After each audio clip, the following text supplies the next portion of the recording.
ഇപ്പോൾ കിട്ടിയ ന്യൂസ് പ്രകാരം ഉണ്ടെങ്കിൽ ദിൽഷാദിനെ ഉണ്ടെങ്കിൽ ഒറീസയിൽ നിന്നിപ്പോൾ കേരളത്തിലേക്ക് കൊണ്ടുവന്നെന്നുള്ളൊരു വിവരമാണ് എത്തിയിരിക്കുന്നത്.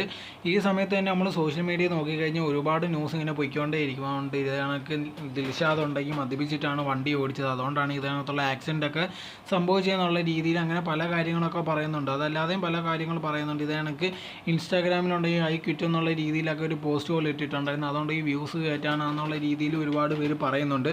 എന്തായിരുന്നാലും ലേറ്റസ്റ്റ് ആയിട്ടുണ്ടെങ്കിൽ ദിൽഷാദ് ഉണ്ടെങ്കിൽ പ്രതികരിച്ചുണ്ടെങ്കിൽ ഒരു വീഡിയോ ഇട്ടിട്ടുണ്ടായിരുന്നു. ഒരുപാട് പേരുണ്ടെങ്കിൽ ഞാൻ എന്തൊക്കെയോ മനഃപൂർവ്വം ചെയ്തതാണ്, അല്ലെങ്കിൽ ഞാൻ ഇതേക്കത്തുള്ള കാര്യങ്ങൾ ചെയ്യുന്നില്ല, ഇല്ലാത്ത കാര്യങ്ങളൊക്കെ ഉണ്ടാക്കി പറയുന്നുണ്ട്. അങ്ങനത്തുള്ള ഒരു കാര്യങ്ങളും ഇപ്പോൾ പറയേണ്ട ആവശ്യമില്ല. താനുണ്ടെങ്കിൽ ഇപ്പോൾ കേരളത്തിൽ വന്നിട്ട് ചികിത്സ നടന്നുകൊണ്ടിരിക്കുകയാണ്. ആക്സിഡൻറ്റ് സമയത്തുണ്ടെങ്കിൽ തൻ്റെ ഹെൽമെറ്റ് തെറിച്ച് പോയിട്ടുണ്ടായിരുന്നു. ആ സമയത്തുണ്ടെങ്കിൽ മുഖത്ത് അടിയും കിട്ടിയിട്ടുണ്ട്. സോ അതിനെ തുടർന്നുണ്ടെങ്കിൽ ഇപ്പോഴും ചികിത്സയും കാര്യങ്ങളൊക്കെ നടന്നുകൊണ്ടിരിക്കുകയാണ്. അതെല്ലാം കഴിഞ്ഞതിന് ശേഷം ഉണ്ടെങ്കിൽ താനുണ്ടെങ്കിൽ ഇതിനെക്കുറിച്ചുള്ള ഫുൾ ഡീറ്റെയിൽ എന്തുവാണ് സംഭവിച്ചത്, എങ്ങനെയാണ് സംഭവിച്ചത്, എല്ലാ കാര്യങ്ങളും തുറന്ന് പറയുന്നതാണ്. അതുവരെ ഉണ്ടെങ്കിൽ ആൾക്കാർ ഇല്ലാത്ത കാര്യങ്ങളും ഇല്ലാത്ത സ്റ്റോറീസൊന്നും ഉണ്ടാക്കിയെടുക്കേണ്ട എന്നുള്ള രീതിയിലായിരുന്നു ദിൽഷാദ് പറഞ്ഞിട്ടുണ്ടായിരുന്നത്.